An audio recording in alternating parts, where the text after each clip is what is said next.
আসসালামু আলাইকুম। আজকে কই মাছ ভুনা করব। আর এই কই মাছগুলো একেবারে ছোট ছোট দেশীয় কই মাছ। খুব ভালো লাগে এই রেসিপিগুলো খেতে।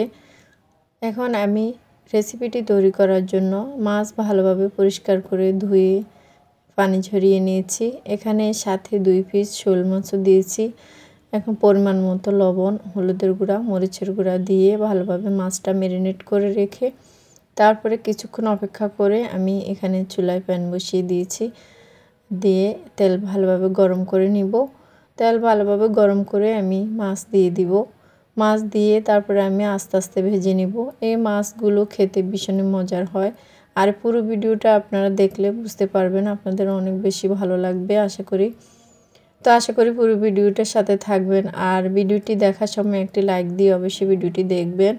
আর যদি আমার ভিডিওটি ভালো লাগে তাহলে একটা শেয়ার করে দিবেন, শেয়ার করার অনুরোধ রইল। তো এখন এক পাশ ভাজা হয়ে গেছে, আমি আরেক পাশ উল্টে দিব। মাছ একটু মিডিয়াম আঁচে ভাজতে হবে, না হলে মাছের উপরে লাল হয়ে যাবে, ভিতরে কিন্তু ভালোভাবে হবে না।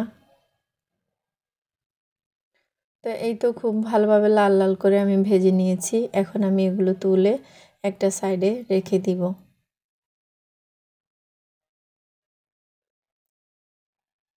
মাছ তোলা হয়ে গেলে এখানে ওই তেলের ভিতরে আমি দিয়ে দিয়েছি 1 কাপ পেঁয়াজ কুচি আর কয়েকটা কাঁচামরিচ মাঝখান দিয়ে কেটে দিছি। এখন একটু নরম করে ভেজে নিব।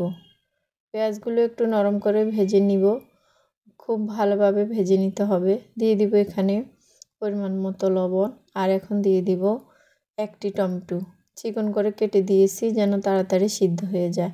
আর লবণ দেওয়ার জন্য এটা খুব তাড়াতাড়ি সিদ্ধ হয়ে যাবে। দিয়ে দেবে এখানে পরিমাণ মতো হলুদের গুঁড়া, জিরার গুঁড়া, মরিচের গুঁড়া। এখন একটু ভেজে নিব এই মশলাটা। ভেজে নিয়ে দিয়ে দিব এখানে 1/2 কাপ গরম পানি। 1/2 কাপ গরম পানি দিয়ে একটু নেড়ে ছেড়ে তারপরে ঢাকনা দিয়ে এটাকে কষিয়ে নিব 5 মিনিট। যখন তেল উপরে ভেসে উঠবে তখন মশলা কষানো হয়ে গেছে। এই মাছগুলো দিয়ে দিব। মাছগুলো দিয়ে আমি একটু উল্টে পাল্টে নেড়ে ছেড়ে নিব।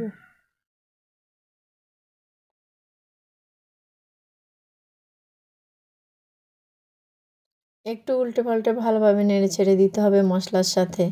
আর দুপুরে গরম ভাতের সাথে খেতে এটা কি যে মজা হয়, অসম্ভব মজা হয়। একবার খেয়ে দেখবেন, খুব ভালো লাগবে।